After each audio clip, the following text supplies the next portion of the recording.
Pagpalain po kayo ng pong may kapal.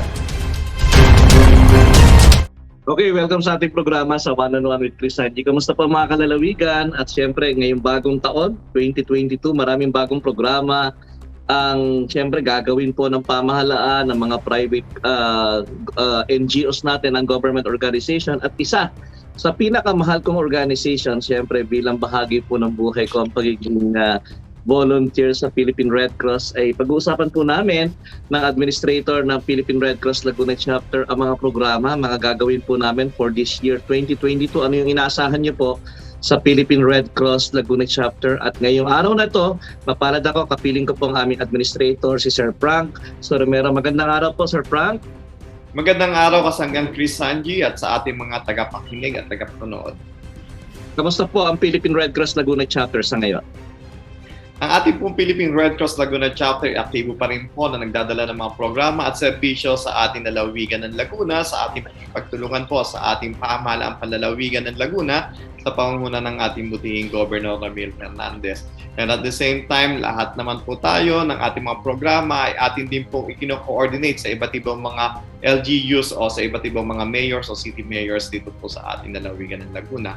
Sa ngayon po, ang ating pong Philippine Red Cross Laguna Chapter ay tayo po ay puspusan pa rin po sa ating mga programa patungkol sa paglaban sa ating COVID-19, ang ating pagtugon sa mga pangangailangan sa COVID-19. Nandiyan din ang ating patuloy na pag-secure ng mga blood supply dahil alam naman natin na hindi naman natitigil ang blood supply, ang blood requirements sa panahon na may pandemic. And at the same time, nandiyan din yung ating mga pagdadala na iba't ibang mga serbisyo sa panahon na wala namang mga disasters. So, very active na active pa rin at buhay na buhay pa rin ang ating mga volunteers dito sa Philippine Red Cross. Pag-usapan natin yung spirit of voluntarism, ano? In spite of this pandemic na nasa panahon tayo na may pandemya tayo, may COVID-19 na kalaban natin hindi nakikita. Number one, gusto kong pasalamatan ng mga volunteers natin sa Philippine Red Cross sa lahat ng lugar dito sa atin sa lalawigan. At only sa lalawigan ng Laguna, sa buong Pilipinas yung mga volunteers natin. Tatanungin ko, Sir Frank, kamusta ang response ng ating mga volunteers sa Red Cross? Kamusta sila? I mean, dire-diretso ba sila? Natakot ba sila? O mas pinagbutihan pa nila na tulungan tayo na makaagdon sa problema natin na ito? Alam mo, tayo po ay saludo po sa ating mga volunteers sa kanilang mga tapang, sa kanilang mga kasipagan dahil in spite of this pandemic is nandito pa rin po sila sa ating organization sa handang tumulong at nagbibigay ng serbisyo pa rin sa ating mga kalalawigan po. So tama naman ho kayo, sa mga nakalipas na mga panahon during the height of the pandemic, then definitely natakot din ang ating mga volunteers po. So some of them ay naglaylo, some of them is hindi muna tumanggap ng mga humanitarian works, but bagkos nung mabigyan natin sila at matulungan natin na mabigyan ng mga vaccines at the same time is mabigyan natin ng iba't ibang mga protection. So unti-unti bumabalik na po yung ating mga volunteers. So last year nakapag-deliver din tayo ng mga serbisyo pa rin sa tulong po nila. So ngayon, patuloy pa din at pumapasok at meron din mga nag-a-apply ng mga volunteers natin at pumapasok dito sa Red Cross. But yung ating po mga volunteers pagdating sa mga communities, patuloy pa din naman po ang kanilang mga pagservisyo din sa ating mga kabarangay. Kasi alam mo, Sir Frank, kaya ako naitanong yung spirit of voluntarism. Nakita ko na hindi talaga sila tumigil, hindi ang board ay hindi tumigil, kayong mga staff hindi tumigil. Gumawa tayo ng paraan hanggang sa nagkaroon nga tayo ng saliva testing sa lalawigan ng Laguna. Kamusta itong saliva testing natin, Sir Frank? Yung ating mga volunteers ay patuloy din na train natin sila sa saliva collections. So, marami na isinasagawa natin mga specimen saliva collection is yan ay isinasagawa ng ating mga trained volunteers. So, yung ating saliva patuloy po tayo, lalo na ngayon may threat ng Omicron, ay patuloy pa rin o pataas pa din yung cases ng COVID, patuloy pa rin po tayo tumatanggap ng mga gusto magpa-test ng ating mga saliva. So, meron tayong collection site dito sa Santa Cruz and in Santa Rosa and in Calamba. So all they have to do is to book for an appointment para pag patest sila ng saliva. But nevertheless, parehas din, patuloy din yung ating mga kampanya sa iba't ibang mga group at sa iba't ibang mga kumpanya na kunin tayo as service provider nila kung gusto nila magpa-RT-PCR, and at the same time, tayo na yung pupunta doon sa mga kumpanya nila. Para, sabi nga, sa panahon ng pandemic, ang pinakamabisa talaga na response is early detection. Kaya ina-encourage natin sila na lagi magpa-test ng ating RT-PCR. Ano ang difference ng RT-PCR sa saliva test natin, Sir Frank? Yung ating pong saliva test, yan po ay PCR test din. RT-PCR test po yan. Ang pinagkaiba lang niya sa swab is the specimen. Okay? But the testing method is the same using the RT-PCR machine, which is the gold standard. Sa swab, ang kinukuha natin dyan is, di ba, nasal and oral na specimen, while yung saliva talaga is purely saliva. So, non-invasive yung saliva na sinasabi natin na all you have to do is to mag-collect ka lang ng saliva, hindi na susundutin. Kung ayaw mo kasi na sinusundot ang ilong mo, di ba? At yung lalamunan, so pwede mag-saliva ka. Ang saliva din natin ay mas mura siya compare natin sa swab. Okay? Kasi ang swab RT-PCR test natin is 2,800, while ang saliva test natin, RT-PCR din siya, is 1,500 pesos. So, yun, gold standard pa rin ang ginagamit natin sa saliva. Saliva test ang pinag-uusapan natin, ilang days makukuha or ilang oras para malaman ang resulta? 24 to 48 hours pa rin po ang atin pong sinasabi sa ating mga client. Yung ano natin kasi sa specimen, dinadala po natin sa molecular laboratory in Batangas City para doon natin ipatest dahil yun yung pinaka-nearest na molecular laboratory po sa atin. So, yung commitment namin is 24 to 48 hours or less minsan. May mas mabilis pa din ang mga pagkakataon na lumalabas yung resulta. So, kung wala magiging problema, kasi pagdating kasi sa saliva, minsan nagkakaroon ng rerun dahil mayroong problema yung saliva nila, minsan ay kulang yung specimen, or minsan naman ay mga babae may lipstick, o kaya minsan hindi sinunod na kumain ng 30 minutes o uminom before kunan. At least kasi 30 minutes hindi dapat umiinom or kumain. So yung mga preparations, yun yung mga minsan nagkakaroon ng problema doon sa pagkolekta natin. So, klaro yan sa ating mga kababayan na tuloy ang ating saliva testing sa ating mga testing area. Paano sila mag-a-avail? Paano gagawin nila? Kasi dati alam ko mag-o-online sila or makikipag-coordinate sila. Ano ba ang proseso pa rin, Sir Frank? So, ang proseso po rin natin ngayon is kailangan nila pa rin na mag-online booking kasi doon sila mag-check kung ano yung available schedule natin.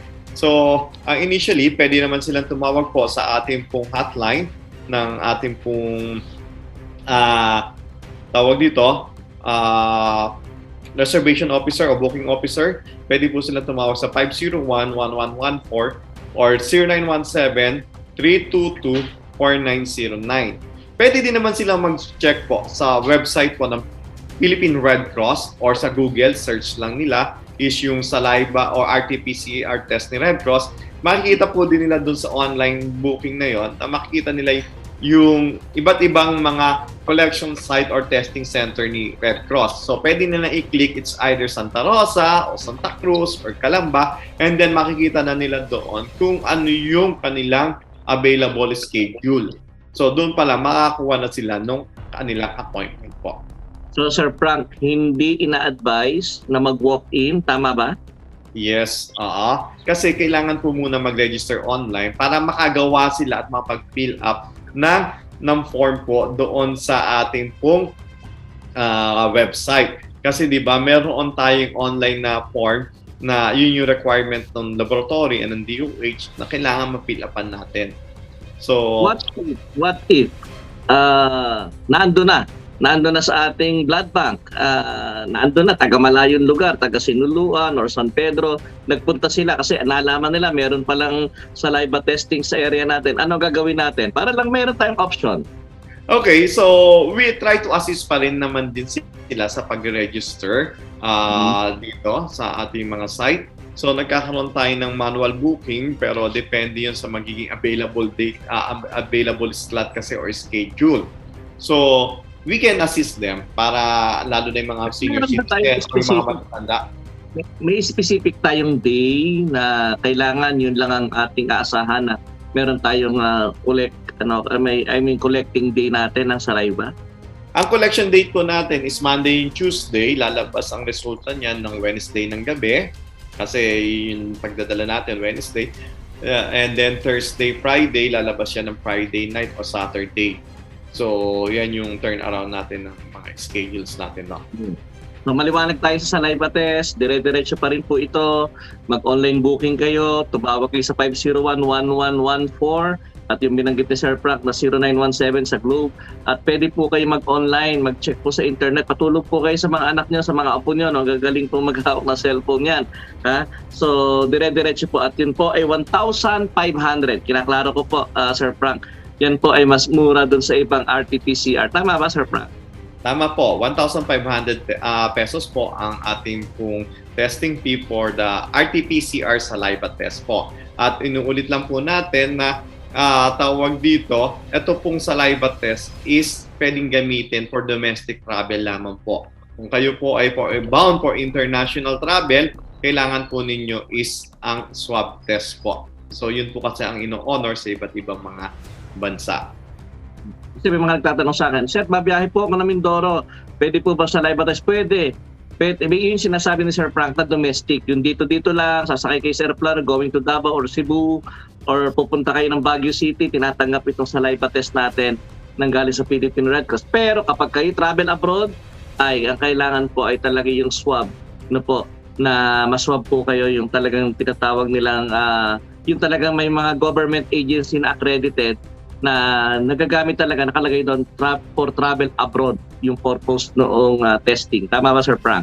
Tama po yan, sir. At ang kagandahan lang kung sa atin tayo mag-book online ng ating saliva test po, matatrack po natin yung ating magiging resulta po. So may bibigay sa inyong barcode and then at the same time may tracking link and then makikita ninyo doon yung step-by-step process at nasaan na yung proseso ng inyong mga specimen at antabayanan nyo na doon kung anong oras siya lalabas. At ang pinaka-importante dito sa Kasanggang Chris, dapat po tama at valid yung email address na ipoprovide nila upon registration dahil doon po natin ipadadala yung resulta ng kanilang RT-PCR test. So confidential to, Sir Frank? Yes, definitely. Hindi po natin nakikita yan. Ang diretso po ang resulta niyan, isang kopya, diretso sa tao o sa client, and then another is doon sa tinatawag natin na DOH or doon sa RESU. Okay. Tapos na tayo sa live test. Blood supply. Kamusta ang blood supply natin sa Philippine Red Cross sa panahon nito? Sa panahon ng pandemic po, talagang very challenging ang naging blood supply natin. Hindi lang naman po dito sa lalawigan ng Laguna, pagkos sa buong Pilipinas at sa buong mundo.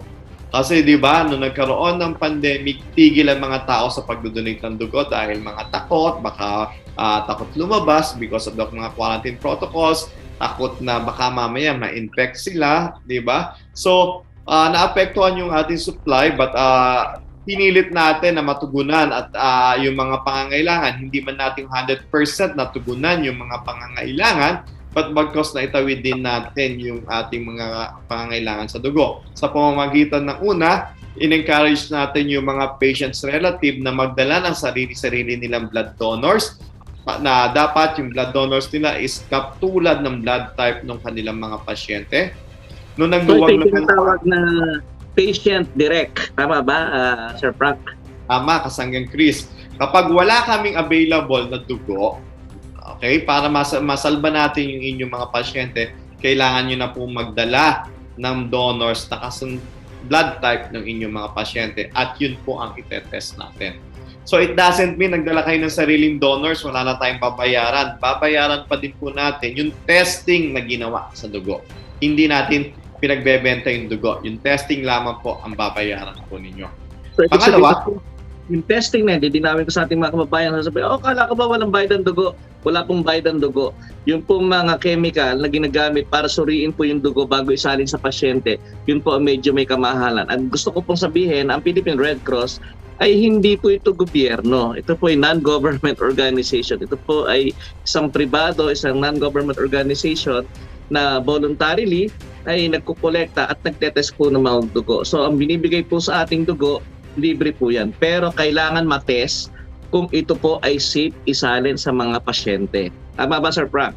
Tama po. Kahit sabihin natin na kamag-anak natin, kapatid ng pasyente yung donor or anak ng donor, kailangan pa po din natin i-test yung dugo sa hepatitis, sa malaria, sa syphilis, sa HIV, at sa iba pang mga transmissible diseases. Kasi hindi naman natin masasabi na o hindi naman tayo nakakatiyak na malinis talaga yung dugo. So, just to secure natin yung safety ng ating pasyente, kailangan po talaga na i-test natin yung dugo at yun po ang ating binabayaran.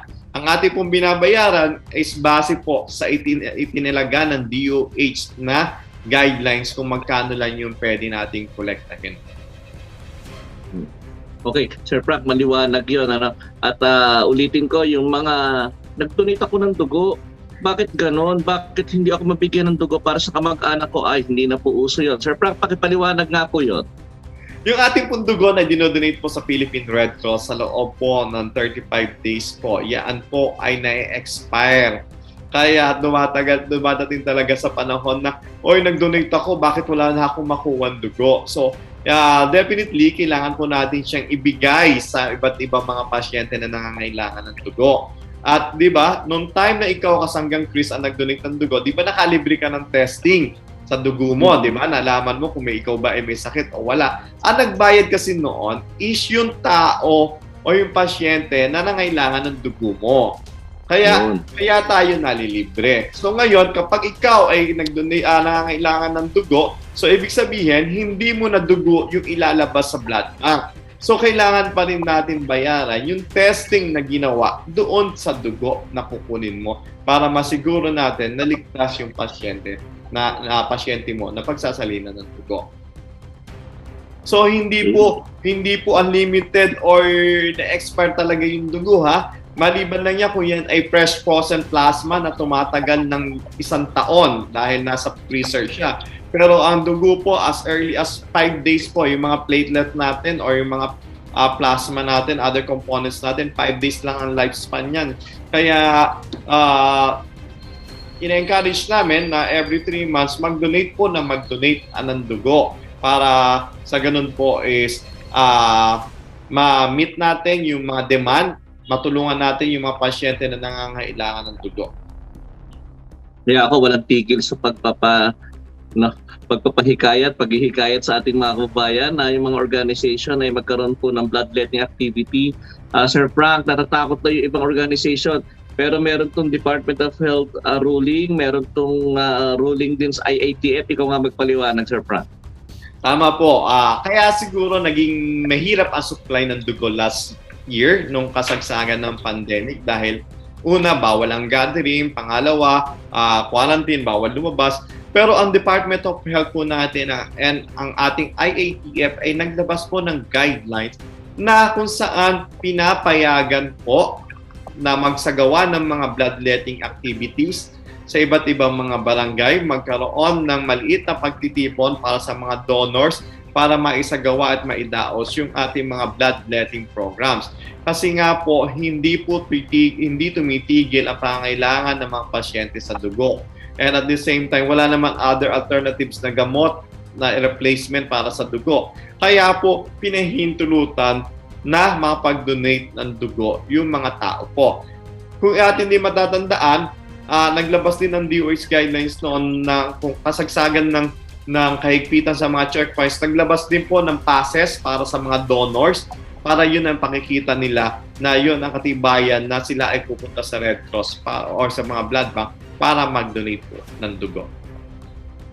So, ina-allowed siya sa ilalim ng IATF, ina-allowed siya sa ilalim ng DOH guidelines ang pagsasagawa ng mga bloodletting activities. Kaya po sa ating mga partners, sa ating mga barangay, sa ating iba't ibang mga organization, sa iba't ibang mga kumpanya o opisina, pwede po tayong mag-conduct ng bloodletting provided that the health protocols, including the distancing, the wearing of mask, at yung mga paghuhugas ng mga kamay, etc. ay atin pa rin pong susundin.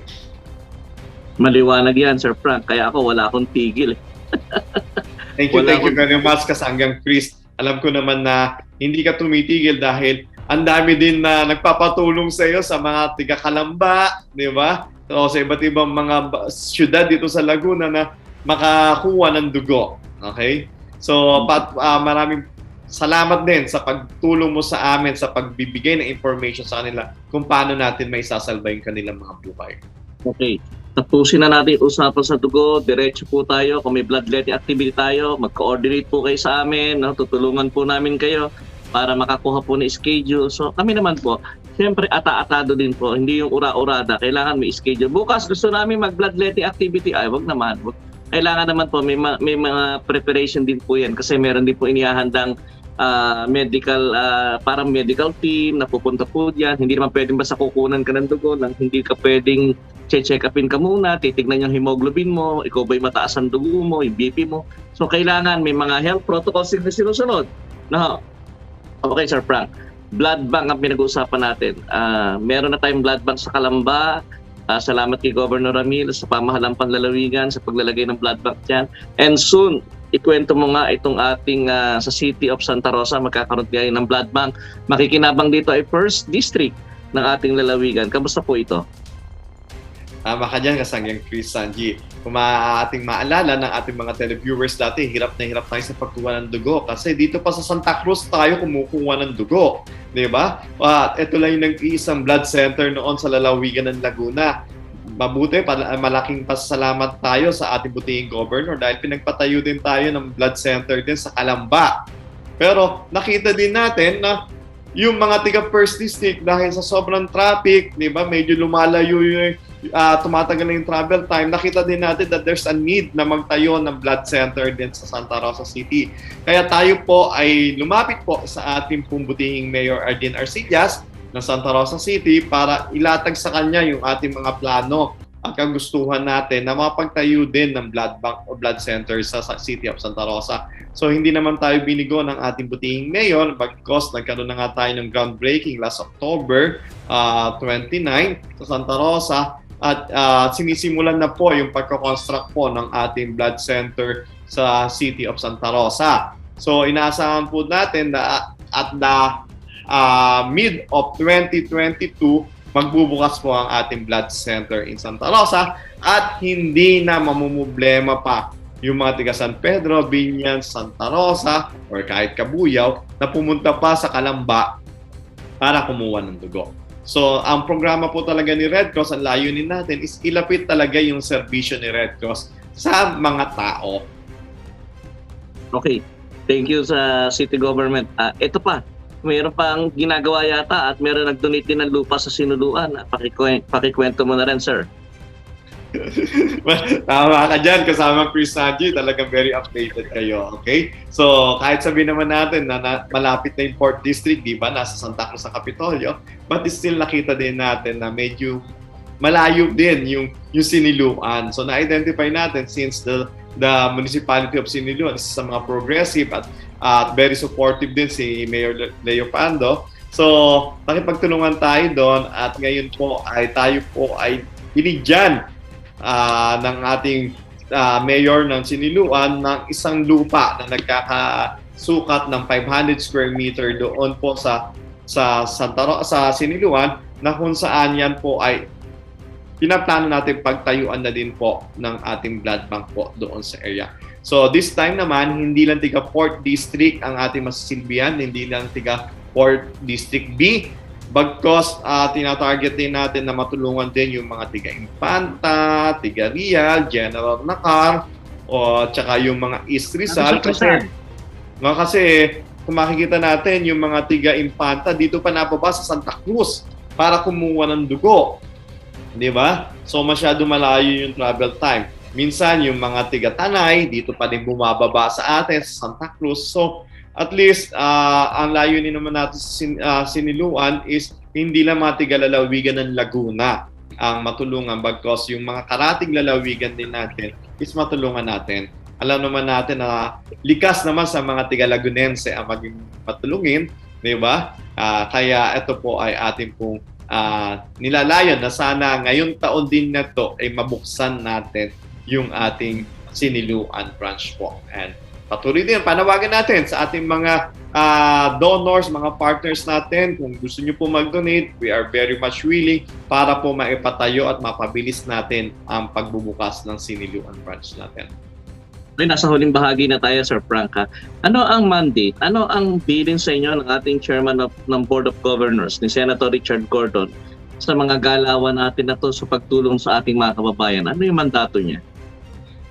Laging binibilin at lagi sinasabi sa atin ng ating butihing chairman and CEO ng Philippine Red Cross, Senator Richard Gordon, na we should always be first, always ready, and always there. So, hindi tayo magiging always first kung tayo ay malayo sa mga tao. Kung ang malayo ang ating mga serbisyo, ating mga opisina, that's why nag-create tayo ng iba't ibang mga branches po dito sa lalawigan ng Laguna so that we should always there sa panahon ng mga pangangailangan nila. So, lagi tayong nasa tabi nila. So, kung hindi natin ibubuin yan, hindi tayo magiging ready sa pagtugon sa mga pangangailangan ng ating mga kababayan. So, kaya nga sinasabi natin na dapat lagi na unang pagbibigay natin ng tulong sa mga tao. Yun ang bilin ng ating Chairman CEO. Hindi dapat ang tao ang lumalapit sa atin. Dapat tayo mga tiga Red Cross ang bumababa sa mga tao. Sa mga susunod na araw, makikita na naman natin si Senator Richard Gordon at iikot sa buong Pilipinas at I know he's a candidate. Sir Frank, tama ba? Tama po yun, Kasanggang Chris. Siya po ay re-electionist sa position po ng senador. So, bawal mga panya kami mga tiga Red Cross. Sir Frank, bilang Red Cross volunteer. Kami naman bilang Red Cross volunteers ay we are proud of him. Talagang ako mismo ay sinasabi ko na kasama niya ako sa laban niya. At kita ko naman kung paano siya magtrabaho. Umasta siya sa atin dito sa lalawigan ng Laguna, tutulungan natin siya sa mga kasama nating volunteers sa 143, sa Red Cross Youth, sa lahat ng mga members natin ng Philippine Red Cross. At nakita naman natin yung tulong niya at suporta niya sa ating mga kababayan. Sir Frank, final message sa ating mga kababayan. Sa ating po mga kasama dito sa lalawigan ng Laguna, tayo po ay patuloy po sumuporta po sa Philippine Red Cross. Ang aming pong mga tulong na ibinibigay po ay laging nagmumula sa ating mga donors, sa ating mga partners. So kung mas marami ang tumutulong sa Philippine Red Cross, mas marami kaming na ibibigay na tulong at serbisyo. Dahil sabi nga ni Kasanggang Chris, ang Philippine Red Cross po ninyo ay hindi po kami parte ng gobyerno pagkos we work as auxiliary to the government. Kaya po kami po ay nagsusumikap na makalikom na iba't ibang mga pondo para meron po tayong maibigay na tulong sa ating lalawigan dito sa Laguna. So muli po, kami po ay taos-puso nagpapasalamat po sa inyong lahat sa wala ninyong sawang pagsuporta. Diyan pa rin po ang banta ng pandemic ng COVID. Tayo po ay patuloy na mag-ingat sa lahat ng oras at sa lahat ng pagkakataon. Okay, maraming salamat sa ating pong admin, sa ating administrator ng Philippine Red Cross Laguna Chapter. At umasa po kayo, Sir Frank, sa ngalan po ng Laguna TV6, na Royal Cable, ng opisina ko po, sa PIO po, sa atin dito sa lalawigan ng Laguna, at sa lahat ng mga non-government organization na sinusuportahan ko, Philippine Eagles, ang JCI, ang mga Guardians. Nandyan po kami lagi para mag-donate po, magbahagi ng aming buhay. Alam mo, yung dugo ay buhay sabi ko Lagi ko po sinasabi na, pandugsong, ano.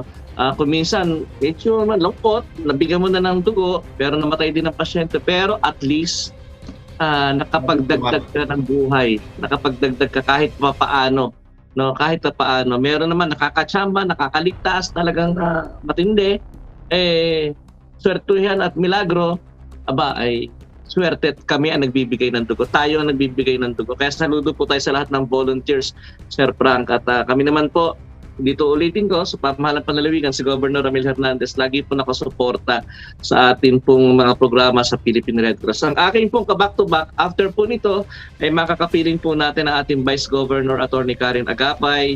Dito pa rin sa One on One with Chris Sanji, babalik po ako.